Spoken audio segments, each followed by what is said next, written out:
दर्शकों, एक बार फिर से क्रिएटर राइज में आपका स्वागत है। हम हर बार एक नई शख्सियत आपके साथ लेकर आते हैं जिसकी होती है कुछ अनूठी पहचान। आज हमारे साथ है एक प्यारी सी बच्ची जो है तो बहुत प्यारी, कोमल, लेकिन है बहुत शक्तिशाली। रेसलर जीविशा चौधरी हमारे साथ है। रेसलर जीविशा चौधरी। जीविशा, आपका स्वागत है क्रिएटर राइज में। ये बताइए कि रेसलिंग को लेकर आपके मन में कैसे ये आया कि मुझे रेसलिंग ही करनी? एक स्पोर्ट्स स्पिरिट थी, फैमिली में सब लोग स्पोर्ट्स में थे। एक स्पोर्ट्स स्पिरिट थी कि भाई हाँ स्पोर्ट्स करना है। बचपन से था कि कोमल बन के नहीं रहना, किसी पर डिपेंड नहीं रहना, खुद हम ऐसा कुछ करना चाहते हैं कि सेल्फ डिफेंस के लिए था, मतलब कि कोई कुछ करना है। तो वो स्पोर्ट्स से बेहतर तो कोई ऑप्शन मुझे दिखा ही नहीं, और रेसलिंग तो भाई नाम सुनते ही सब बोलते हैं, तो रेसलिंग बेस्ट ऑप्शन था। अपने बचपन के बारे में कुछ बताइए कि बचपन कैसा था आपका? बदमाशी करते थे, शैतानी थी? क्योंकि रेसलिंग वाला जो व्यक्ति होता है धूम धड़ाका लड़ाई झगड़ा करता है, तो कुछ वहीं से बीजों का अंकुरण हुआ? हाँ, मतलब ये था कि बचपन में मतलब मैं ना मार धाड़ में थोड़ी थी। लड़कों को मार देना, किसी ने मुझसे कुछ बोला तो पीट कर आ जाना, फिर उल्टा उसके घर पे जाके शिकायत करना, किसी ने ऐसा बोला इसलिए उन्हें मार दिया, बताओ क्या करोगे। मतलब ऐसे ऐसे करके था कि भाई हाँ मार धाड़ बचपन में बहुत करी है। तो आप मथुरा से ही हैं या कानपुर से हैं? मेरी जन्मभूमि प्रॉपर मथुरा है, मथुरा की रहने वाली हूँ। और मैं जो प्रैक्टिस कर रही हूँ अभी, मैं कुछ टाइम पहले ही 1-2 साल पहले ही मैं कानपुर गई हूँ, वरना सब कुछ मेरा मथुरा में ही है। अच्छा, तो आपकी पढ़ाई वगैरह कुछ साथ चलती है या पढ़ाई छोड़ चुके हैं कि नहीं रेसलिंग करनी है? नहीं, स्टडी भी बहुत ज़रूरी है, स्पोर्ट्स के साथ साथ दोनों चीज़ साथ लेके चलनी पड़ती है। तो मेरी जो स्टडी है वो मैंने प्रॉपर मथुरा से ही करी हुई है, पर मेरा जो कॉलेज में मैं कॉलेज में हूँ, BA कर रही हूँ, तो वो मेरा कानपुर से है। बाकी प्रॉपर मैंने स्टडी करी हुई है 12th क्लास तक, मैंने PCB से करी हुई है 12th, तो वो मेरा मथुरा से ही है। अच्छा, रेसलिंग को लेकर बच्चों के मन में, गर्ल्स के मन में हेजिटेशन होता है कि रेसलिंग है, बॉडी टच गेम है, इसमें कैसे क्या करेंगे? आपके मन में विचार कैसा है कि मुझे रेसलिंग को सिलेक्ट करना है? मुझे ये था ना कि मतलब मुझे ऐसा गेम चाहिए था जिससे पहले शायद आप एथलीट्स कर रहे थे। हाँ, या मैं कराटे वगैरह कर रहे थे? मैं पहले कराटे करती थी, मैं नेशनल सिल्वर मेडलिस्ट भी हूँ। मतलब इतना ऊपर जाने के बाद भी आपने एकदम चेंज किया? हाँ, मैंने एकदम फिर जीरो से स्टार्ट करना पसंद किया। एक प्यार था रेसलिंग से, मतलब एक वो था कि भाई खुद पे ऐसे डिपेंड रहना है कि मतलब लोग देख के बोलें कि भाई इसको तो बोल ही नहीं सकते, इतना मजबूत बनना था मुझे उस टाइम पे। तो फिर मेरे मन में था कि रेसलिंग ही करनी है, मैंने रेसलिंग का कैरियर चूज करा। और फिर प्रेरणा कैसे मिली रेसलिंग में जाने की? कुछ खास वजह या लगा कि नहीं कुछ स्ट्रॉन्ग ही बनना है? स्ट्रॉन्ग मतलब कई लोग ऐसे कहते हैं कि मूवीज बहुत आपको गलत इफेक्ट देती हैं, बट मेरी लाइफ में जो मैं इस लेवल पे हूँ, मुझे मूवी ने बहुत सपोर्ट करा है। दंगल जो मूवी है आमिर खान सर की, उसने मुझे बहुत मोटिवेट किया है। स्टार्टिंग की जो मेरी फर्स्ट इंस्पिरेशन है वो मूवी ही है। मूवी देख के मैं इतना ज़्यादा मोटिवेट हो गई कि सब कुछ चेंज कर दिया मैंने अपना। बचपन में बहुत ज़्यादा ऐसी थी कि मतलब कोमल, मतलब ये था, पर फिर उसके बाद मैं सब कुछ चेंज कर दिया मूवी की वजह से। देखा जाए तो सिनेमा का पॉजिटिव नेगेटिव इफेक्ट दोनों होता है। हाँ। लेकिन आपने सिनेमा का पॉजिटिव इफेक्ट लिया, यानी अगर सिनेमा चाहे तो व्यक्ति की दशा दिशा दोनों बदल सकता है। बिल्कुल बिल्कुल बिल्कुल। मेरी तो सिर्फ मूवी से ही हुआ है कि जो मैंने पूरा चेंज करा। मैं खुश हूँ कि मैं इस लेवल पे हूँ और इस गेम में हूँ उस मूवी की वजह से। बहुत अच्छा इफेक्ट। घर वालों का कितना सपोर्ट था जब आपने फैसला किया कि आपको रेसलिंग में जाना है? किसी ने मना किया, रोका कि नहीं? या पेरेंट्स का, सोसाइटी का, नातेदार रिश्तेदार सबसे बड़ा अहम रोल निभाता है किसी व्यक्ति की करियर में? कुछ ना कुछ बोलना कहना, ये उनकी फितरत होती है।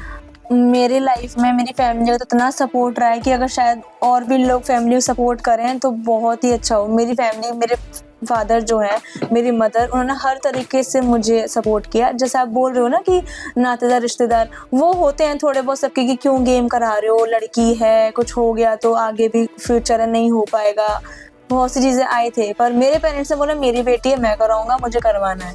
बहुत सपोर्ट किया, सोसाइटी से लड़े मेरे पेरेंट्स, मेरे पापा मम्मी सब लड़े मेरे लिए, उन्होंने सपोर्ट किया, बहुत सपोर्ट किया, हर तरीके से सपोर्ट कर रहे हैं। अपनी रेसलिंग की जर्नी के बारे में जानकारी दीजिए, कैसे शुरुआत हुई, कौन कौन से आपने मेडल जीते, कहाँ तक पहुँचे, किस प्रकार इसको आगे बढ़ाया गया? स्टार्टिंग में तो मैं बहुत ही फिजिकल वीक थी, बहुत ही ज़्यादा वीक थी। रनिंग में भी बहुत ज़्यादा प्रॉब्लम्स आती थी, पर एक मन में था ना जज्बा, जुनून था कि करना है।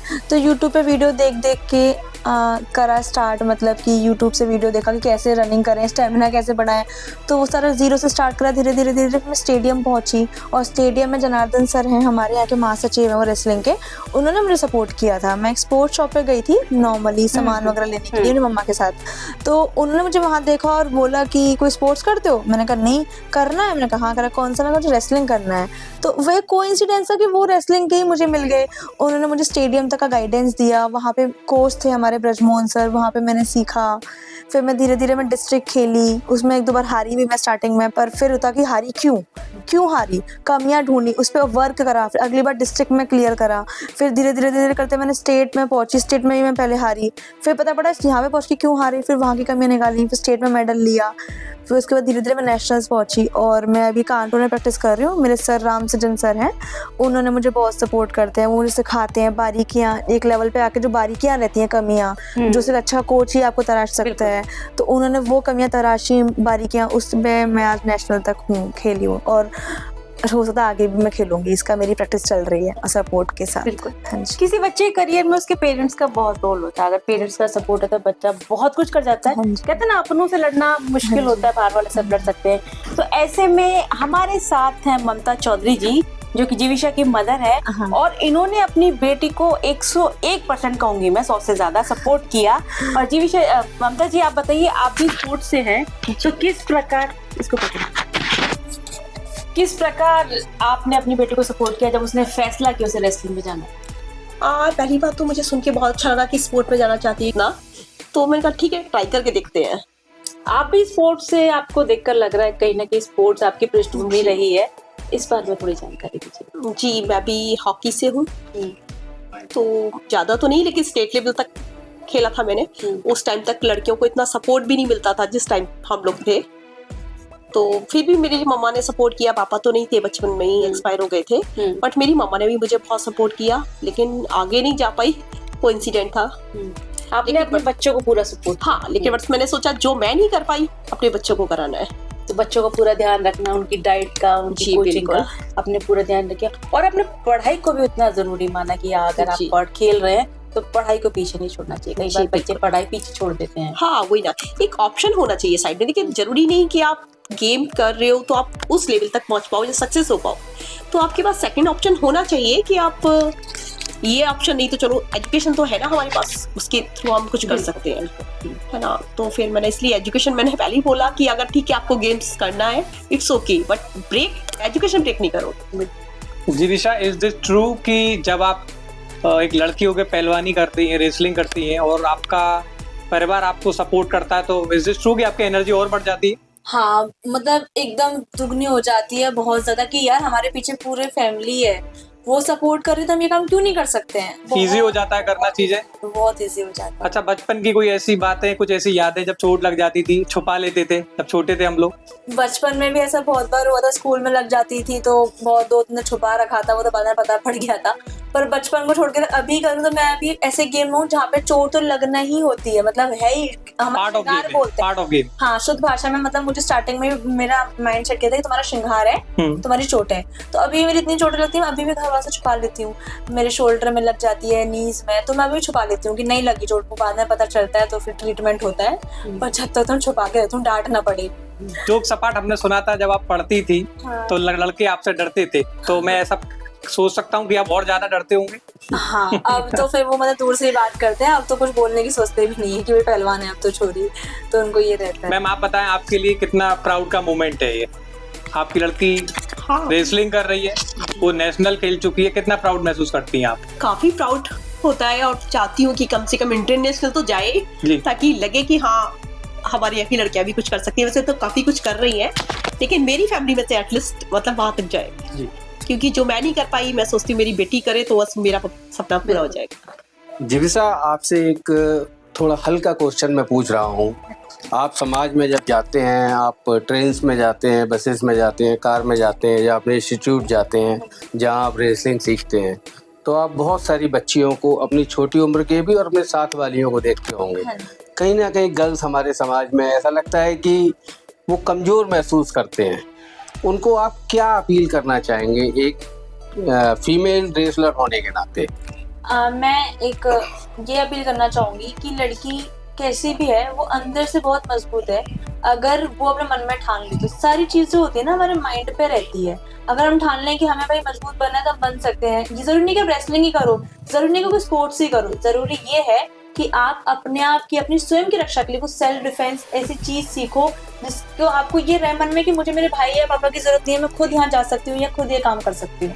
खुद आपको इतना मजबूत बनना चाहिए, आप ठान लोगे तो आप बिल्कुल कर सकते हैं। विकसित भारत में फीमेल्स का कितना बड़ा योगदान है, गर्ल्स का कितना बड़ा योगदान है, आपको क्या लगता है?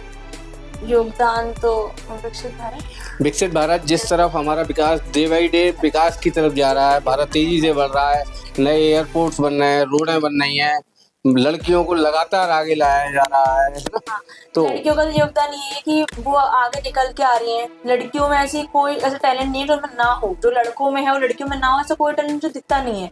वो अगर चाहे तो ऐसे बहुत सी चीजें कर रही हैं और कर भी सकती हैं। वो एयरपोर्ट्स में आप देख लो ना, वो पायलट उड़ा रही हैं, पायलट मतलब बन रही हैं, एयरप्लेन उड़ा रही हैं लड़कियां, क्या नहीं कर रही हैं। एयर हॉस्टेस है हमारे यहाँ की लड़कियां, फ्लाइट्स में आप देखोगे अटेंडेंट जो रहती हैं। तो बहुत सारे योगदान है, बैंक में है लड़कियां, स्पोर्ट्स में लड़कियां हैं, आपके स्कूल्स में जाओगे डॉक्टर लड़कियां, इंजीनियर हैं लड़कियां, सब कुछ है। तो योगदान तो कहीं ना कहीं बहुत ज्यादा है ना। जिंदगी की इस उथल पुथल में कभी प्लस कभी माइनस, कभी दिमाग निराश होता है, कभी दिमाग बहुत उत्साहित हो जाता है, बहुत सारी चीज़ें हो जाती हैं। आपको क्या लगता है कि जब कोई आदमी अपना भविष्य देख रहा होता है, जैसे आप रेसलिंग में अपना भविष्य देख रहे हैं और लगातार आगे बढ़ रहे हैं, तो बहुत सारे क्षण निराशा के भी आते हैं। उस निराशा को हम पॉजिटिव प्लस में कैसे ले सकते हैं? आपको क्या लगता है एक लड़की होने के नाते? देखिए, अगर हम लोग सक्सेस हो रहे हैं तो उसमें 90% तो यही पता है कि हम हारते हैं, फेलियर होते हैं, 10% ही हम सक्सेस मिलती है। तो 90% जब हम फेलियर हो रहे होते हैं उस टाइम पे जो पल होता है ना डिप्रेशन का, कि हमें क्या कमी थी, क्या नहीं किया, तो वो बहुत बेकार रहता है। पर मेरी फैमिली तो बहुत सपोर्टिव है कि मुझे हमेशा सपोर्ट करती है कि नहीं हुआ तो क्या हुआ, अगली बार करना। तो यही चीज़ है, जिंदगी कभी खत्म नहीं होती है, आगे की जिंदगी बहुत बड़ी है। ये सोच के नहीं हुआ तो आगे भी नहीं होगा, तो सॉल्यूशन नहीं है ना। ट्राई करते रहो, करते रहो, करते रहो, प्रैक्टिस मेक्स मैन परफेक्ट। तो जीविशा, आज आपके साथ आपकी मदर भी हैं और आरजे सुरभि शर्मा भी हैं और इस चैनल के डायरेक्टर ऋषि गौड़ भी हैं। आप कैसा महसूस कर रहे हो इस समय? मुझे बहुत ज्यादा पावरफुल महसूस हो रहा है। इतने सारे अच्छी अच्छी पर्सनैलिटीज मेरे साथ बैठी है, मेरी मम्मा मेरे साथ बैठी है, मेरी बैकबोन जो है, और मैम जो मुझे स्टार्टिंग से इन्होंने काफ़ी सपोर्ट किया। मेरे इंटरव्यूज़ भी लिए थे पहले भी, तो हमेशा मुझे मोटिवेट भी करती हैं। ये तो मुझे बहुत अच्छा लगा। जो सर हमारे साथ बैठे हैं, इनको भी मुझे अच्छा लगा कि भाई पर्सनैलिटी है अच्छी, मेरे साथ बैठे हैं। मुझे बहुत मोटिवेशन फील हो रहा है, पावरफुल महसूस हो रहा है। मुस्कुराहट का किसी के भी जीवन में कितना बड़ा योगदान है और लोग कैसे एक दूसरे को देख के मुस्कुरा सकते हैं? आपने जैसे अभी मुझे इंटरव्यू के दौरान बताया कि ये मेरी मॉम है लेकिन उम्र से नहीं लगती हैं, तो ये मुस्कान के पल हम कैसे बना सकते हैं? मुस्कान ये एक ऐसी चीज़ है जो एक फेक भी अच्छी लगती है। बहुत सी चीज़ें फेक अच्छी लगती है, बट स्माइल ऐसी चीज़ फेक भी करोगे ना तब भी आपको कहीं ना कहीं अंदर से मोटिवेट करती है और बहुत अच्छी लगती है वो स्माइल। तो फेक स्माइल भी आपकी लाइफ में खुशी ला सकती है। सामने वाले के साथ बैठे हो उनकी लाइफ में भी खुशी ला सकती है। जरूरी नहीं है कि हम सब लोग बैठे तो मैं भी अच्छी हूँ, फिट हूँ, पर वो स्माइल कर रही है तो स्माइल लेकिन मोटिवेशन फील होता है। स्माइल तो बहुत जरूरी है आपस में। एक क्वेश्चन मैं आपसे और आपकी मम्मी मदर से करना चाहूँगा कि आजकल दिल्ली में और दिल्ली के एनसीआर में प्रदूषण बहुत ज़्यादा बढ़ गया है। इस प्रदूषण का हमारे बुजुर्गों पे, बच्चों पे और युवाओं पे सब पे असर पड़ रहा है। मैं आप दोनों लोगों से एक अपील करवाना चाहूँगा समाज के लिए कि आप जो भी बोलें उसको लोग सुनें, या तो समाज के लिए सहयोग करें, सहयोग नहीं करें तो आपकी अपील को कम से कम वायरल कर सकें। वायरल करना भी कहीं ना कहीं एक सहयोग है। इस पर आप क्या कहना चाहेंगे? प्रदूषण रूपी दानव हम किस तरह से ख़त्म कर सकते हैं, आप बताएं। ये देखिए, ये किसी एक व्यक्ति के हाथ में तो नहीं है, ना ही हम गवर्नमेंट पे छोड़ दें कि हम गवर्नमेंट हमारी कुछ करेगी। हम सब लोग मिलकर ही पहल करें, क्योंकि ये खतरा तो सबको ही है इससे, प्रदूषण से, है ना, कि बुजुर्गों को, बच्चों को मोस्टली ज़्यादा है। तो सब लोग मिलकर ही इसकी पहल करें, तभी कुछ हो सकता है। और प्रयास कर सकते हैं अपने आसपास का वातावरण तो एटलीस्ट हम लोग कम से कम मतलब बचा ही सकते हैं प्रदूषित होने से। कोशिश कर सकते हैं कि कोशिश तो पौधे करें, लगाएं, हाँ, यानी कि जितने, हाँ, आज के समय में जैसे नीम का जो हम भूल गए, हाँ, जो कि कदम हम का भूल पेड़, गए, नीम का, कदम, पीपल का, एटलीस्ट एक डेकोरेशन पौधा प्लांट्स भी, लगा वही देंगे, ना, सजावटी पौधे लगा देंगे, लेकिन जो इम्पोर्टेंट है एक बरगद का पेड़ भी पेड़। अगर एक व्यक्ति लगाए तो सोचिए मतलब कितनी जनसंख्या है, कितना कुछ हम अच्छा कर सकते हैं। तो पहल तो करनी पड़ेगी, अगर हम पहल नहीं करेंगे तो फिर किसी ना किसी को तो करनी पड़ेगी, कर्म तो अपने आप बनते ही जाते हैं। बिल्कुल बिल्कुल। जी विषय आपका क्या कहना है इस बारे में? हाँ, मेरा तो यही कहना है कि प्रदूषण जो है, देखिए बच्चे सबके घर में होते हैं, बुजुर्ग भी सबके घर में होते हैं। हम दूसरों को ज्ञान देने से पहले अपने यहाँ से शुरुआत करें कि भाई हम लोगों को ही सफाई करनी है, हम लोगों को ही मतलब एफोरेस्टेशन करनी है, प्लांट्स लगाने हैं। तो ये हम लोग खुद के घर से भी कर सकते हैं, छोटे छोटे पौधे लगा सकते हैं, तुलसी का हो गया, नीम का जो बताया वो हम लगा सकते हैं। सफाई अपने घरों की तो कर लेते हैं, बाहरों की नहीं करते। बाहर जाएंगे, चिप्स खाया, कुछ भी खाया, बाहर फेंक दिया। आप ऐसे फेंक रहे हो, अगल बगल देखे आप किसी डस्टबिन में डाल सकते हो। डस्टबिन अवेलेबल नहीं है तो अपने पास रखो, उसको किसी पॉलिथीन में रख के बाद में आपको देखे तब डाल दो। तो ये छोटी छोटी चीजें होती हैं जो बहुत बड़ा इसमें इफेक्ट मिलता है, बहुत बड़ा डोनेशन होता है इसमें हम लोगों का, जो छोटी छोटी चीजों से मिलता है। हमारा कुछ नहीं जाएगा, पर हम ये करेंगे ना तो इसको बहुत कुछ मिलेगा समाज को। तो बस ये छोटी छोटी चीजों के अवेयर रहिए और अपने प्रदूषण दूर भी हो सकते हैं। गर्ल्स को लेकर क्या मोटिवेशनल स्पीच आप देना चाहोगे? मोटिवेशनल, क्योंकि आपके टाइम से अब टाइम में डिफरेंस काफी आ गया है।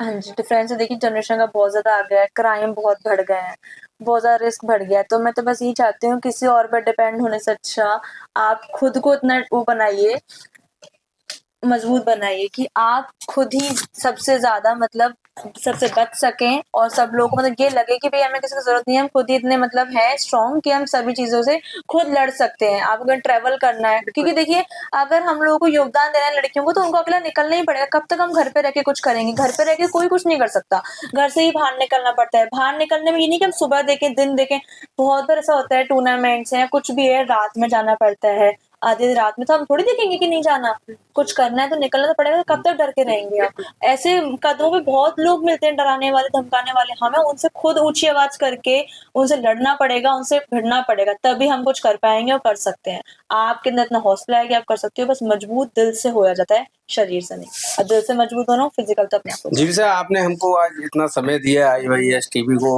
आपका तहे दिल से शुक्रिया, और आपकी मॉम का तो बहुत बहुत शुक्रिया जिन्होंने आपको जन्म दिया। इस तरह का गौरवान्वित पल हर आदमी के जीवन में हमारे समाज के लिए आना चाहिए। और लोगों से मैं एक बार फिर अपील करूंगा कि आपकी अपील को, मैम की अपील को अपने जीवन में अपनाएं, कोशिश करें पौधा लगाने की, और प्रदूषण रूपी दानव को कहीं ना कहीं खत्म करें। हम IYS टीवी की पूरी टीम की तरफ से आपको एक प्रतीक चिन्ह हम दिलवा रहे हैं, बहुत बहुत थैंक जो यू आपसे प्रतीक चिन्ह है save birds, save tree, save humidity और सेव वाटर। Thank you. मुझे लगता है, और इसका जो हमने शीर्षक रखा है वो रखा है मैं भी आपके साथ हूँ। मैम, ये जो हमने इसका शीर्षक रखा है मैं भी आपके साथ हूँ, आप इस पर क्या कहना चाहेंगी, या इसको एक बात है लोगों के लिए? इसको रिपीट कर दीजिए। सेव बर्ड, सेव ट्री, आप देख लीजिए। जी जी जी। Save water, save tree, save birds. तो मैं आपसे केवल एक ही बात कहूंगा कि एक सुर में आप लोग बोल रहे हैं, हम भी आपके साथ हैं, और प्रदूषण रूपी दानव को हम कहीं ना कहीं खत्म करेंगे और मात देंगे। हम भी हम भी आपके साथ हैं, और इस प्रदूषण रूपी दानव को हम कहीं ना कहीं खत्म करेंगे, साथ मिलके खत्म करेंगे। Thank you. हम आपके साथ हैं। Thank you.